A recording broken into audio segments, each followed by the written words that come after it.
Ya, terima kasih.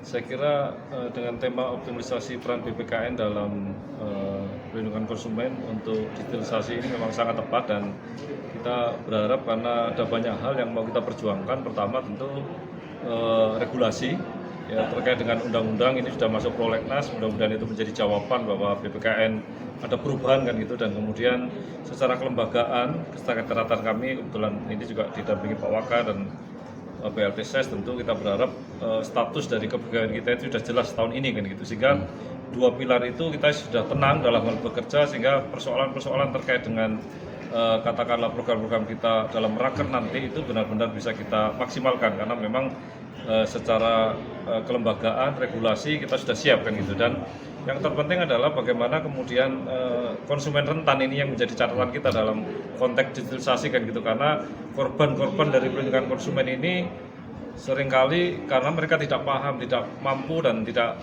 mengerti tentang regulasi kan gitu. Bagaimana mereka kemudian bisa melakukan pengaduan kalau mereka tidak ngerti kan gitu. Dan ini jumlah korban kita semakin banyak dari tahun ke tahun dan ada peningkatan. Sementara rekomendasi kita juga cukup signifikan kan gitu di 372 ya, dan juga direspon. Kemudian ODR juga sudah mulai, dan kemudian kekuatan-kekuatan itu, dan kami juga akan menggunakan kekuatan pentaholik terhadap kelembagaan yang lain, misalnya dengan Mahkamah Agung, dengan Polri, dengan KPPU, dengan Ombudsman dan sebagainya, dengan BPOM terkait dengan makanan dan minuman, terkait dengan halal, BPJPH dan sebagainya, sehingga kekuatan kita semakin kuat. Meskipun itu tadi kita belum punya kekuatan penyidik misalnya, tetapi kan dengan kekuatan yang lain kita bisa melakukan, dengan PKTN terutama juga hari ini nanti juga kita berkolaborasi untuk bagaimana tertib niaga dan perlindungan konsumen itu juga menjadi bagian dari akselerasi kita bersama. Tadi Pak, banyak usulan tuh Pak untuk memperkuat kelembagaan BPKN sendiri. Kita tahu kan BPKN hanya posisinya hanya sebagai pensumangsaran untuk pemerintah, dan sudah lama istilahnya para komisioner BPKN ingin memperkuat lembaga ini.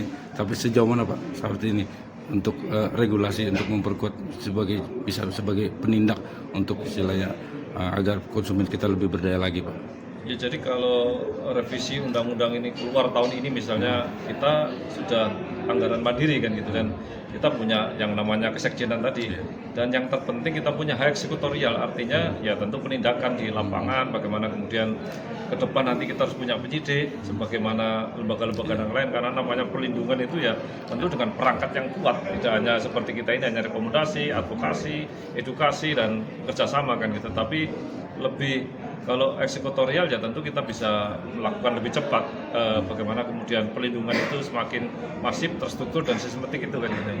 Itu harapan kita, sehingga kalau itu ada tentu kekuatan BPKN semakin di depan lah kan gitu, sebagaimana misi visi kita.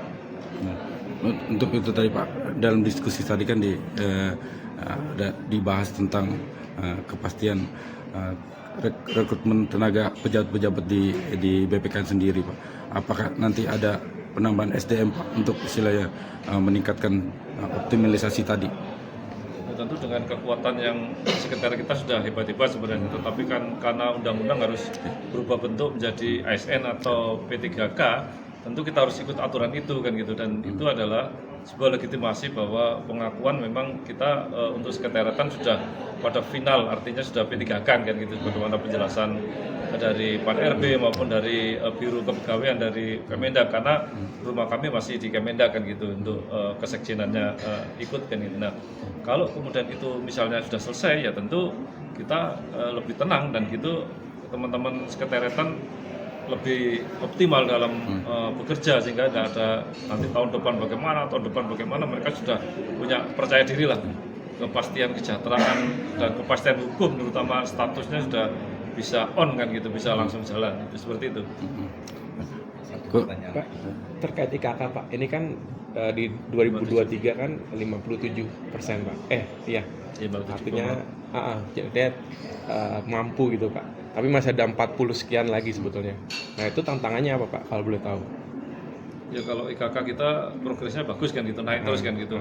Kalau indeks yang lain tentu saya lihat turun di yang lain, maksudnya korupsi turun, tapi IKK ini masih naik kan gitu. Artinya di saat pandemi pun naik, di saat sekarang pun 24 yaitu parameter 2023 ya. 2003. 2023 juga sudah naik 3 digit kan gitu. Ya.